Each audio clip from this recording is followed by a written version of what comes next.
Hey guys, তো আজকে তোমাদের সাথে আমি শেয়ার করব আমার একটা ফেভারিট রেসিপি, যেটা হলো পটল পোস্ত। আর এই পটল পোস্ত বানাতে আমি এখানে নিয়ে নিলাম একটু টমেটো, একটু আদা বাটা, জিরে গুঁড়ো, ধনে গুঁড়ো, হলুদ গুঁড়ো, একটু চিনি, লঙ্কা আর কালো জিরে, আর এখানে নুন, আর এখানে রয়েছে একটু টক দই, আর মেন ইনগ্রেডিয়েন্টস যেটা হলো পোস্ত বাটা। তো প্রথমে আমি পটলগুলো ভেজে নিচ্ছি। এটা আমি হলুদ আর নুন দিয়ে মেখে রেখেছিলাম। তো প্রথমে এটা একটু ভেজে নেব। সব পটলগুলো ভাজা হয়ে গেলে তারপর এগুলোকে নামিয়ে নেব এখন।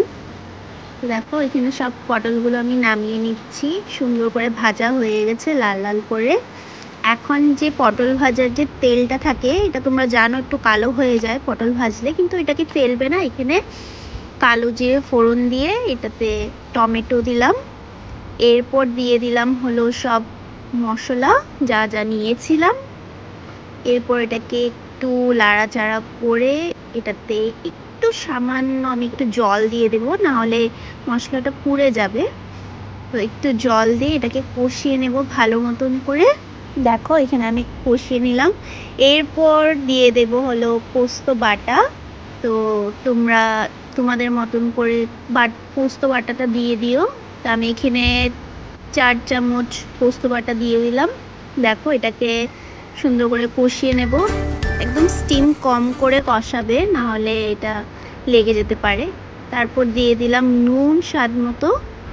ভালো করে এটাকে কষিয়ে নিচ্ছি। এরপর দিয়ে দেব টক দই, ফ্যাটানো টক দই। টক দই দেওয়ার সময় সবসময় মনে রাখবে, হয়তো স্টিমটা একদম কমে রাখবে, আর না হয় একদম হাইয়ে রাখবে। আর টক দই দেওয়ার সঙ্গে সঙ্গে কিন্তু লাড়তে শুরু করবে, না লাড়লে কিন্তু দইটা ফেটে যাবে। তারপর দেখো, এখানে আমি জল দিয়ে দিচ্ছি পরিমাণ মতো। তোমরা যেমনটা খেতে চাও তেমনটা দিতে পারো। তো আমি এখানে একটু জল দিয়ে দিলাম। এই জলটা ফুটে আসলেই তারপর আমি পটলগুলো দিয়ে দেবো এটাতে এক এক করে।